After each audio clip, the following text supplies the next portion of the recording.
नमस्कार, मैं Nirmala Pandey. United Time News में आपका स्वागत है, जो कि राजधानी लखनऊ के परिवर्तन चौक में मैं उपस्थित हूं, जहां पे डॉक्टर भीमराव अंबेडकर जी की जयंती 131वीं मनाई जा रही है।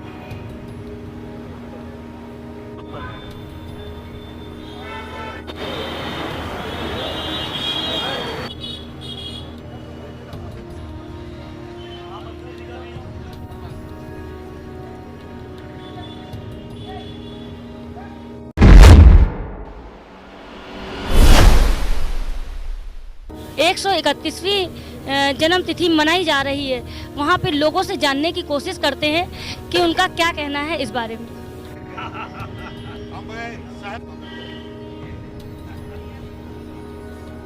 जो कि हमारे बीच निषादगंज के पार्षद जी यहाँ पे उपस्थित हैं, थोड़ा उनसे भी जानने की कोशिश करते हैं कि बाबा जी के जन्म उत्सव पर वो क्या कहना चाहते हैं।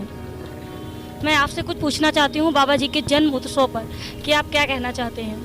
देखिए, बाबा जी का जन्मोत्सव एक सामाजिक सौहार्द और सामाजिक संतुलन, जिस तरह से लोगों में भेदभाव की भावना खत्म हो, लोग अपने जातियों के इस भेदभाव को ख़त्म कर एक दूसरे के साथ रहें और मिलकर इस देश को आगे बढ़ाएं। बाबा साहब ने जो संदेश दिए उसमें आप पूरी दुनिया को उन्होंने संदेश दिया और उन्होंने बहुत सारी चीज़ों पे, वो बहुत बड़े विद्वान थे, हर फील्ड के वो मास्टर थे और उन्होंने लोगों को ज्ञान दिया कि किस प्रकार देश में न्याय अखंडता का किस तरह से स्थापित करनी है और लोगों में कैसे परिवर्तन आए।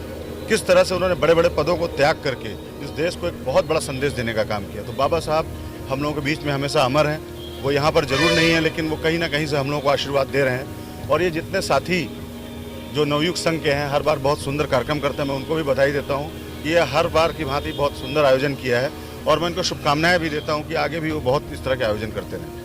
बहुत बहुत धन्यवाद आपका हमारे कार्यक्रम में आने के लिए, हमारे दर्शकों को बताने के लिए।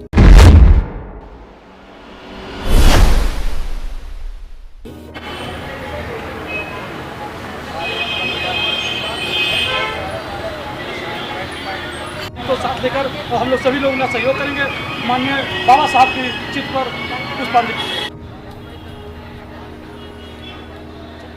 मंत्री जी, मैं आपसे ये जानना चाहती हूँ कि ये जो बाबा साहब का जन्म दिवस है जो मनाया जा रहा है, इसके बारे में आपका क्या कहना है।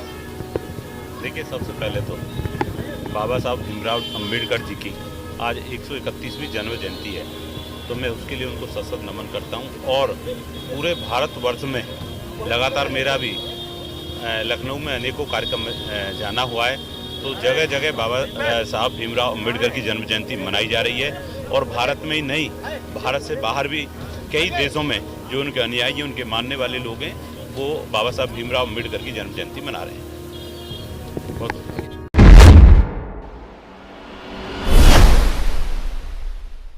पूरा राष्ट्र उनको नमन कर रहा है। इसी कड़ी में अखिल भारतीय नव वाल्मीकि संघ भी लखनऊ के ऐतिहासिक परिवर्तन चौक वाल्मीकि आश्रम पर यह कार्यक्रम का आयोजन किया गया है। उसमें समाज के बुद्धिजीवी और जिम्मेदार लोग यहाँ उपस्थित हुए हैं। और सबसे बड़ी बात है कि इस कार्यक्रम में उत्तर प्रदेश के सरकार के मंत्री, जिनका आज बड़ा व्यस्त कार्यक्रम है, बहुत बड़ा व्यस्त कार्यक्रम है, लेकिन उन लोगों ने हमें समय दिया, इस कार्यक्रम को समय दिया। इसके लिए अखिल भारतीय नव वाल्मीकि संघ उनका हृदय की गहराइयों से धन्यवाद देती है कि वो हम अपने अति व्यस्त कार्यक्रम में आए हैं। खासकर हमारे मंत्री अनूप प्रधान वाल्मीकि जी का, हमारे आयोग के सम्मानित सदस्य आदरणीय रामचंद्र वाल्मीकि जी का, हमारे रामचंद्र कन्नौजिया जी जो अनुसूचित जाति मोर्चा के प्रदेश अध्यक्ष हैं उनका, हमारे अमित पुरी जी का जो बहुत ही वरिष्ठ भाजपा नेता हैं, उन्होंने अपने अति समय से दिया, अपना मूल समय दिया। उन्हें संगठन अखिल भारतीय नव वाल्मीकि उनको पुनः धन्यवाद देती है।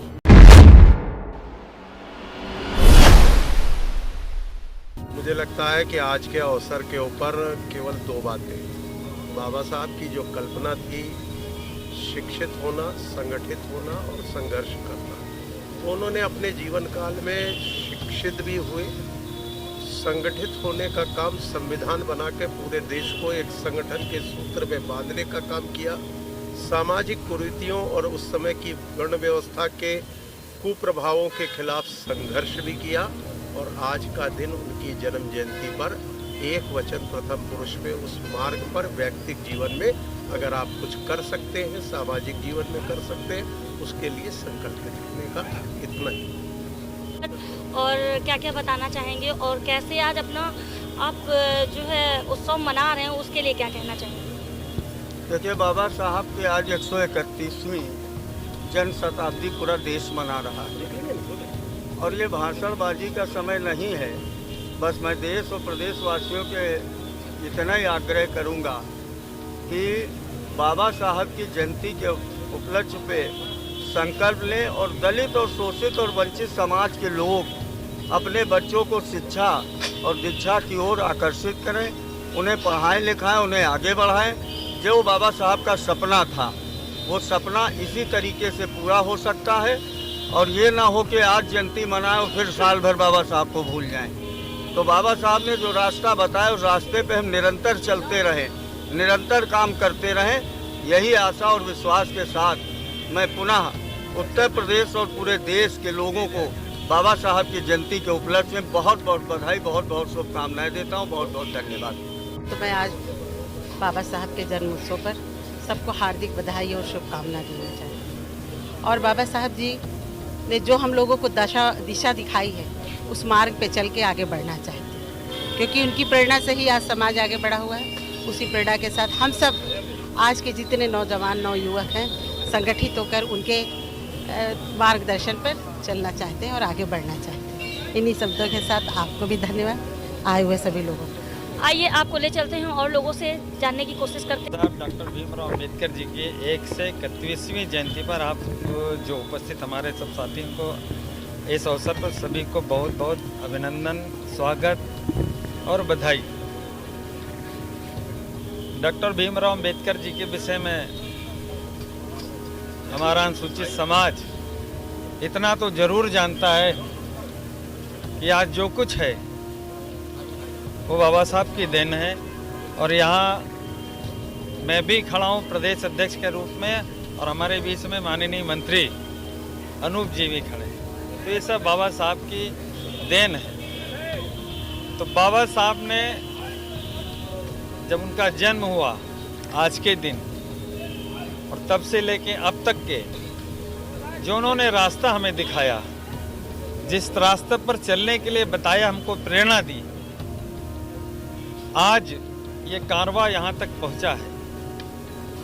और उन्होंने कई बार कहा कि जिस कारवां को हम यहाँ तक लेकर के आए हैं, हमारे साथी, हमारे समाज के अनुसूचित समाज के लोग, उस कारवां को अगर आगे नहीं ले जा सकते तो पीछे भी ले जाने का काम नहीं करेंगे।